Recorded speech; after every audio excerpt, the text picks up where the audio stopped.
life would go south for whatever reason, I could get really down on myself and tell myself I wasn't good enough, I wasn't pretty enough, I didn't have this enough, and all of those not enoughs. In 1994, I was introduced to my first and only personal growth workshop. I had tremendous highlights there. And one of the things, or the big thing for me really, was that I had a 5-foot steel door around myself. I can't do this, I can't do that. It was mostly from shaming from my father, but it was other things from society. One of the decisions that I made when I went through this program was I am going to join Toastmasters, and I've shared with many of you my journey of overcoming my fear of speaking before people.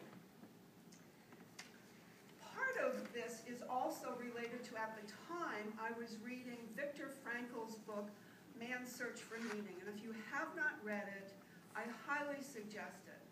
Viktor Frankl was a psychologist.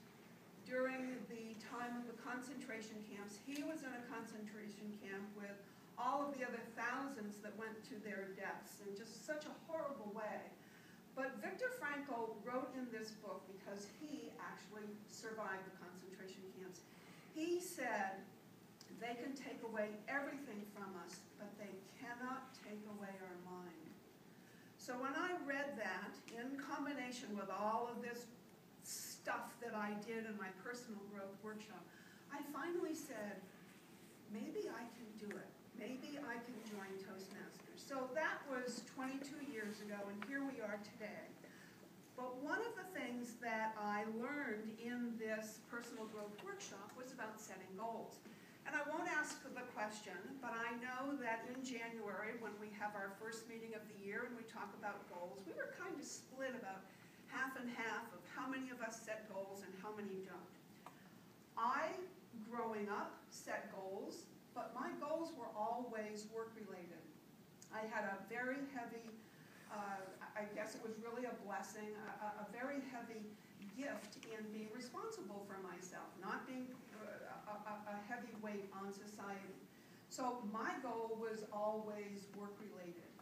When I did this workshop, I learned about 4 different areas of goal setting. And I shared a little bit about this in table topics maybe about a month or so ago, and I didn't have enough time to expand on it. So I want to do that this evening. And the 4 goals are our physical goals, our emotional goals, mental goals, and spiritual goals. I like to think that I have grown tremendously in the 22 years that I started this process. It started out as setting these goals yearly, monthly, and weekly.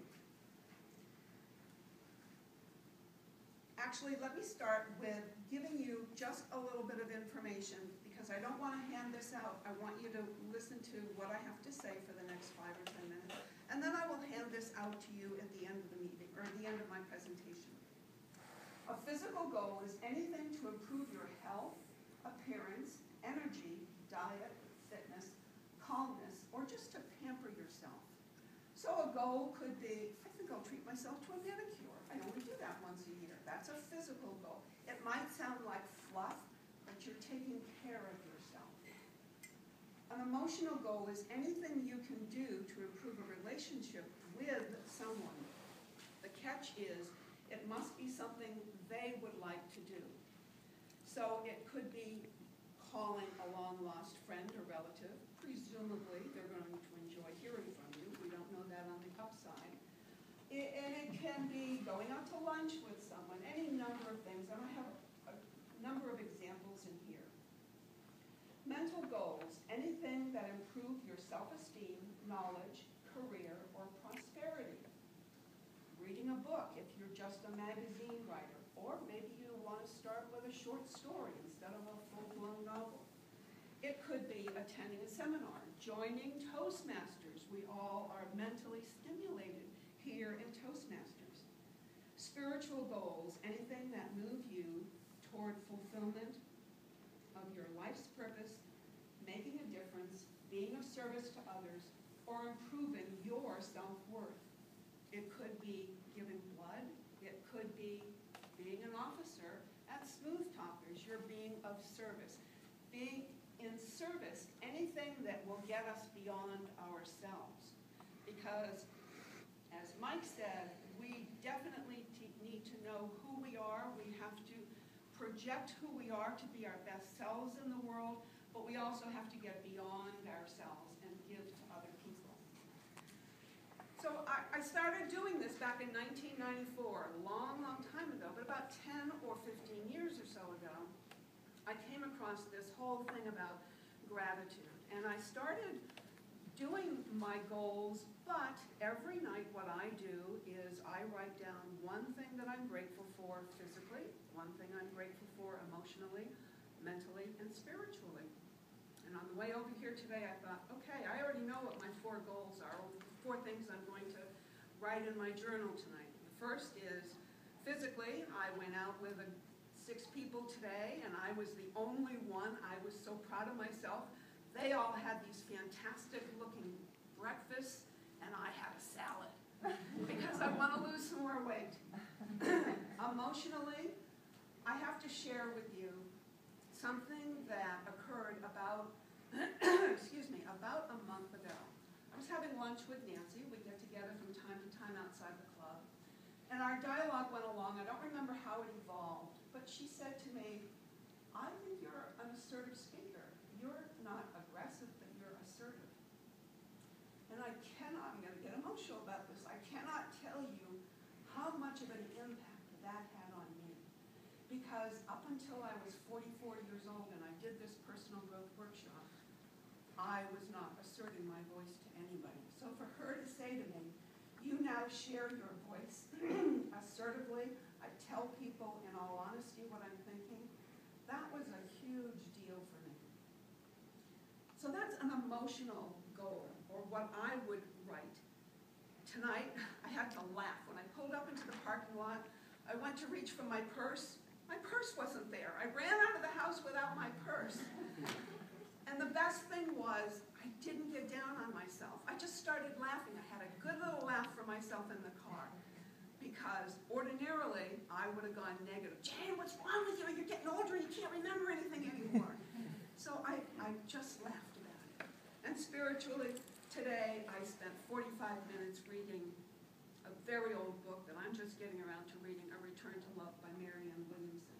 So that will just give you an idea of these goals. I personally think that gratitude is one of the most important things that we can practice, and we can practice on a daily basis. I shared with you when I did the table topics that I do this the last thing at night before I go to bed. I thought, oh, how can you all do it? I'm here to not sell you a product, but I'm here to sell you a service to yourself.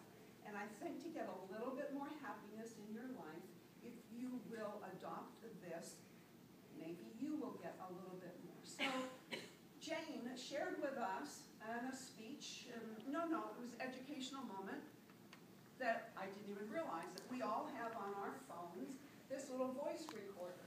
So when you're leaving the parking lot at work, you could whip that out, and as you're driving or stuck in traffic for 20 minutes or half an hour, you can be dictating in there. What are you grateful for that happened to you physically today, emotionally, mentally, spiritually? Or you could share this over dinner with your family or your loved one. If you want to do it just before you go to bed at night, that's my practice. This attitude of gratitude doesn't cost you a cent. And what you will get out of it is more balance. Maybe you're perfectly balanced and I'm preaching to the choir. As I said, I was heavily in the work thing. If I didn't have time for exercise, it didn't happen for a week or 2 or 3 weeks.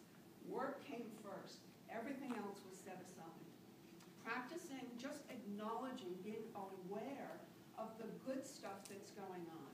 When we do that, we get in touch with all the blessings that we have in our lives. We don't think, we still will think about the negative things, but we are much more easily apt to dismiss them, I feel. At least that's been my experience in life.